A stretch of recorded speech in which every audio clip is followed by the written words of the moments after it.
Valve dropped a bombshell on the market by announcing the Steam Deck last Thursday, 15 July 2021. The Steam Deck comes with a base spec of 4-core 8-thread Zen 2 CPU, 8 RDNA 2 compute units, 16GB of LPDDR5 RAM, and it comes in 3 storage variants: 64GB at USD 399, 256 at USD 529, and 512 at USD 649.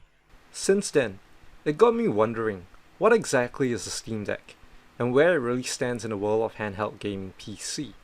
From Gabe Newell's IGN interview snippet, he had mentioned that, "Our view is, if we are doing this right, we are going to be selling these in millions of units, and it's clearly going to be establishing a product category that ourselves and other PC manufacturers are going to be able to participate in."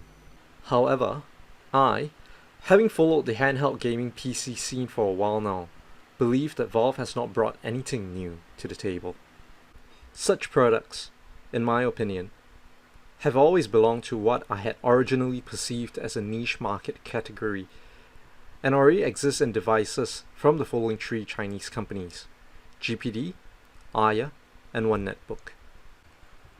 With this said, pricing for x86 handheld Windows devices have always been at a higher cost than what Valve is offering, as they are solely hardware manufacturers with no ecosystem behind them to subsidize the cost of their hardware like what Microsoft, Sony, Nintendo, and now Valve can do. Even if we talked about economy of scale, should large manufacturers like Dell, HP, Lenovo head into this market? Judging the current situation from a price point perspective with GPD, Aya, or One Netbook, I'm still personally unable to see how these major and other manufacturers can join in and compete with Valve's aggressive pricing for the Steam Deck. Dell attempted to enter this space under Alienware with Concept UFO, but that never materialized into becoming a mass-produced product at the end of the day.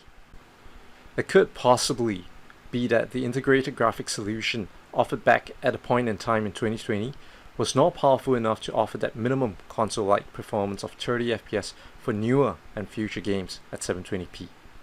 But I'm more inclined to think that it was likely to be the cost of making such a device, and the uptake by the public at what it would have been priced potentially, which made Dell feel that the juice is probably not worth the squeeze. As such, I'm not of the belief that Valve is attempting to open a new product category that other PC manufacturers are going to be able to participate in from a hardware perspective, but rather snuffing out current and potential future competition in this market because they are not selling you a piece of hardware. Valve is using the Steam Deck as an entry point into their Steam ecosystem and to make a push for SteamOS, which I believe is the true product category that they are after. If Valve was intending to bring handheld gaming PC mainstream, they could have gone with Windows, which would actually have a wider appeal.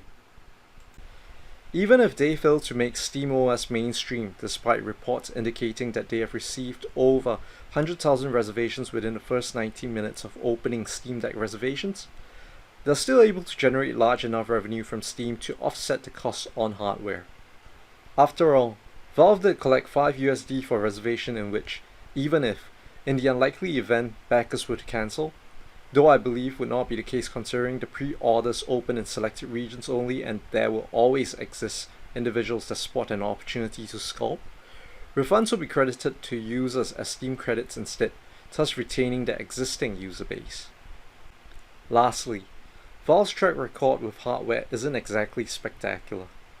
As a software-focused company, Steam Link and Steam Controller felt like they were pieces of hardware that were meant as an experiment to accelerate their growth and improvements to the software side of things within their digital distribution platform, Steam.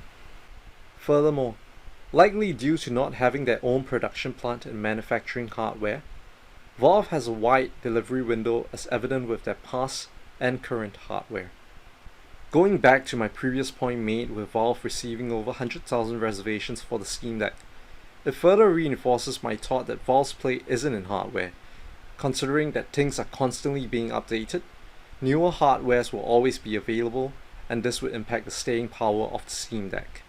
It is also hard for me to determine how Valve is truly positioning the Steam Deck, especially from a PC gaming perspective, where unlike consoles, which have game developers purposely developing and optimizing their games for it that are generally targeted to be supported for years. What do you think is Valve's play with the Steam Deck? I'd really like to hear your thoughts, so do please leave your comments down below. Leave a like if you liked the video, dislike if you disliked it, subscribe if you haven't already, and as always, thank you for watching.